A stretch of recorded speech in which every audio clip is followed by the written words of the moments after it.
Hey guys. Hi guys. I'm Robin Charlton-Fry. If you've never met me before and this is your first introduction to my work, welcome. I am a 58-year-old woman in recovery that lives on I'm a widow. I live on an intentional community in northeastern Washington where we conduct retreats to heal fractured people, to help you retrieve the pieces of your soul. The music that you hear in the background, I do have permission to use from the artists and composers. This is my son that you're listening to.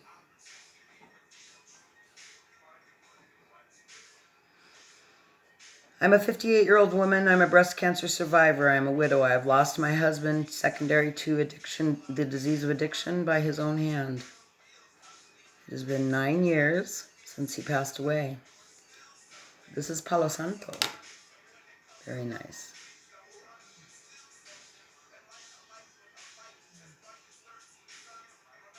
Very nice. And we call to the energies to bless my words today as I talk to you about community. I had a sister leave today from the community that I've joined. And I had some thoughts while I was preparing lunch. I'm making a soup for my family that I adore, that is out doing, working in the cold today. So I'm making a salmon dairy-free bisque for them, salmon and rice bisque, to utilize some of the food stores that we have here, and we don't have to shop. Yes, I joined an intentional community, and I've had many people ask me recently what that means. An intentional community, and I've visited several and talked about residency in several. An intentional community is a group of like-minded people with different knowledge, with different skills, with different aspirations and goals that come together to live and share space on a property or in a home. And I have lived communally for many years, but I have never lived in an intentional community and did not know what that meant until I heard about the concept of a kibbutz. In Israel, the Judaic peoples have communal living situations called kibbutz. And when I learned that concept, it fascinated. I was only 17 years old. I was in my very formative attitudes when I learned that concept, and that was fascinating to me. And I thought I would really love to be involved in something like that, where I wouldn't be expected to be so wealthy, and I wouldn't be expected to do everything by myself, even though I was a solo act, so to speak, even though I had no partner. And because I really have always considered myself a solo act from the time I was very young, very isolated, did not play well with others, and codependent to a fault.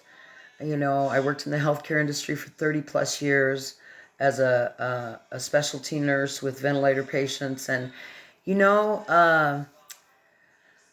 I've lived in cities, I've lived in towns, I've lived out in the middle of nowhere, I've lived in my truck, I've lived in a home, I've owned a home, all these things, right?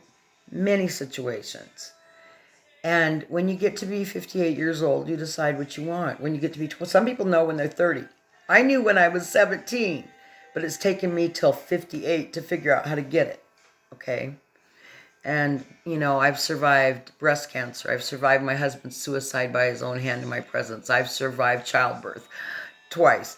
I've survived breast cancer metastasis. I've survived persecution for my attitudes. I've survived an addiction that nearly killed me. I've survived all these things, right, to figure out what I truly want. So I figured it out. And then I actively gave that intention to the universe that I wanted a community. I wanted a spot I could call home base and be free to go and help people and teach medicine and teach people how to use their medicines and help them grow their medicines and help them identify their plants and help them beat their addictions, because that's what I do. So I found a community of healers that believe in clean eating and teaching that believe in helping people with the problems with their body and helping them with that, with the problems with their psyche and helping them with that. And I joined this community, and I found this community by a mutual friend, by interaction on Facebook, by positive interaction, by being the best me that I could be in a public forum. And the people that own this community interacted with me, and we talked. We got to know each other honestly and openly, without reservation, but with healthy boundaries. And they invited me because this community is forming, and the work they are doing here is healing. The work I do is healing and important to me. And so I was invited here. I was invited here to be considered for residency at this intentional community, this intention for healing community. And I parked my truck. I arrived here at dark, parked my truck out in the open field. You know, I asked where I could park before I pulled in the driveway. And when the sun came up and unwrapped the gift that I was parked in, it was a wonderful experience. Absolutely wonderful. Took my breath away wonderful. And I got to experience that beauty that this 47-acre property in the middle of the Ponderosa Pines in northeastern Washington had to offer me, that it took my breath away. To watch the ravens fly overhead and call to Deborah, my friend Deborah, in the community, can call the ravens in. It was wonderful. And to experience the energy of the people in this community for 4 days, by the time I was invited on the third day to residence, because now we knew each other, we'd eaten together, we'd shared stories, some of them late into the night. We'd woke up together and went to bed, figuratively together. It's not that kind of community. At least not that I know of. I've been here for a while. And it was wonderful. Respect, healthy boundaries, positive communication, honoring the earth, honoring each other. These were the things I looked for in an intentional community. And I found it here. So I came over here for 3 days, and I was the best me that I could be, with integrity. I have to take a nap in the afternoon. I can't be everybody anymore. Because I can't. I know my limitations. And I allowed those to be seen in the 3 days I was here. And on the third day, Mark, the director of the property, said to me, "We would like to invite you to live here." And I said, "And I would love to accept your offer." And he opened his arms and he said, "Then welcome home." Right? And I haven't had a home since my husband died. Not a real home.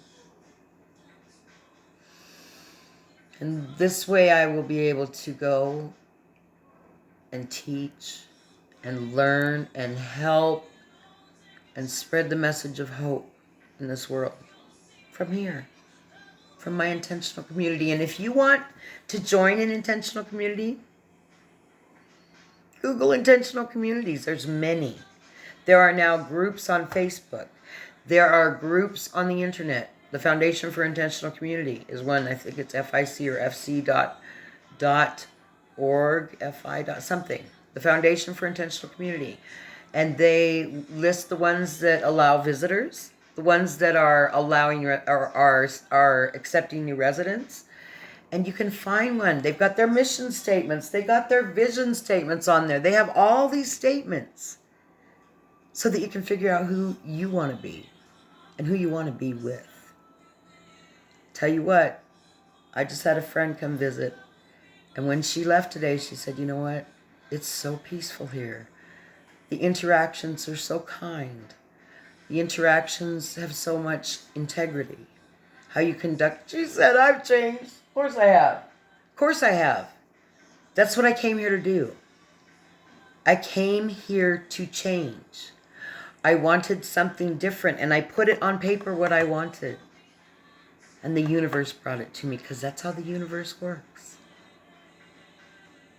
If you want an intentional community, even in this crazy world, despite the fact that you feel you're alone, there are people going through the exact same thing you're going through, thinking the exact same things you're thinking. And if you can find your niche and walk your walk with integrity, despite your flaws, because I, myself, am a series of flaws held together with good intentions. But I'm willing to be the best me that I can be, and be as kind as I can be, and help any way I can in my community that I've joined. Joining the community. You say you want to live up in the woods among the trees. You wish you lived with others who had commonalities. Communities are forming all around the globe. We are tired of the madness, tired of doing what we're told. We do not hide from others, those we do or do not see. We respect each other's person, our opinions given, judgment-free. You may often have the feeling you have fallen from a star. The fact is, that's the one you think you are. You will recognize your people by their acts and words and deeds. Then it is up to each of you to recognize your need. And if their need fits with your need, then you can prove yourself indeed. Community can happen. Acceptance is the key. Calm communication and great blessings we will see. If you're seeking to join an intentional community, I invite you to Google it, to do your research, to go and visit, to not make any assumptions, to enter into it after a period of probation, shall we say. Decide who you want to be and who you want to be with. And the universe will make it happen, but you have to be honest about all those things. I work a 12-step program, and one of the phrases in our verbiage is to practice these principles in all our affairs. And I have found that if I conduct my affairs with the integrity that I seek to honor my God with, then amazing things happen. And I found community. And I'm finding myself, and with this video, I initiate my 14-day challenge. Yes, I do. A video a day uploaded to YouTube, 10 to 15 minutes long, with a piece of poetry.